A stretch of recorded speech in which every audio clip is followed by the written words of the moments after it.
Well, guys, this is an announcement I've been wanting to make, nor was it something I was expecting to make. Yesterday morning, Governor Newsom held a press conference to update all who were watching on the state of the coronavirus in our city, county, and state. And based off our numbers and current findings and statistics for our county, we're having to move back into California's purple tier for the time being. Meaning, all places of worship and student ministry activities must occur outside or online with modifications, which means we're going to have to postpone our highly anticipated lip sync battle and Friendsgiving. I can't tell you how much this one pains me. I feel terrible. I wish we weren't having to walk through this and go through this and having to plan around restrictions and government officials that can overrule and change our plans in a moment's notice. One of Teddy's favorite nursery rhymes goes a little like this: open and shut, open and shut, open and shut, and over and over. And that's how I feel right now. Things are opening back up and they're shutting right back down. If you're like most people, you've had many different kinds of leaders throughout your life. You've had the know-it-all teacher, that amazing parent, that drop and give me 40 coach. And some of you have experienced some Christians who don't really play that role either. Maybe it's an unethical decision or lack of empathy or them caring. Whatever it was, that experience left a bad taste in your mouth, and you stop and think about it, and your faith suffers for a bit because of those actions. And a lot of people, including myself, have been around leaders who have failed us. Some of those leaders have failed us in some major ways. And let's be honest, I have probably failed you at one point or another. And the sad part is it's probably going to happen again because I'm a human.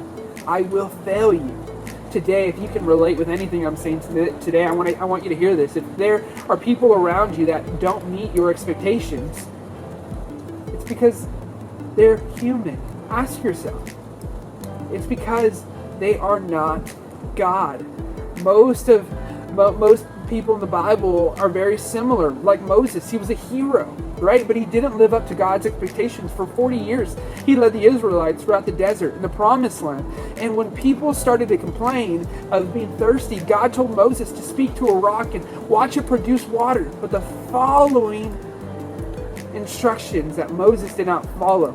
He grew frustrated with the Israelites' complaints, and he smacked the rock with his staff, and it wasn't very pretty. God specifically told Moses to speak to the rock, but he didn't. And because of his disobedience, there were consequences, and he couldn't enter the promised land. You see the big point there? Even Moses failed, and he faced the consequences for his failures.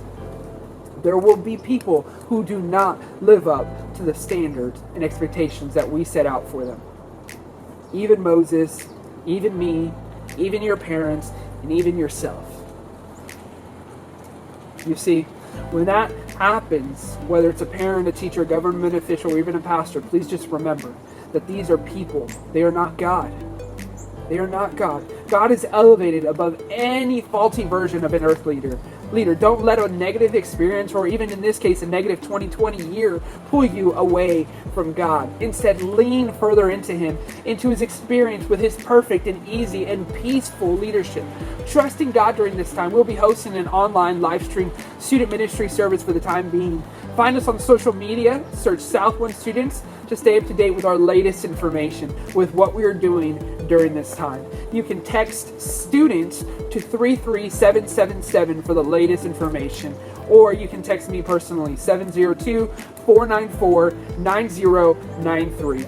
I hope that we can stay connected. I hope that you stay connected with us. We'd love to be involved in your life, and if there's anything that we can do to best love you and serve you and your family during this time, please do not hesitate to let us know. Students, I love you guys. Hear that from my heart. I'm so sorry that I'm having to make this announcement. It pains me. I'm so sorry. But we will reschedule this for when we're able to meet back in person. Stay connected. Keep following God. Keep reading your Bibles. Keep praying. Keep talking to God. Stay connected. And we'll see you guys real soon.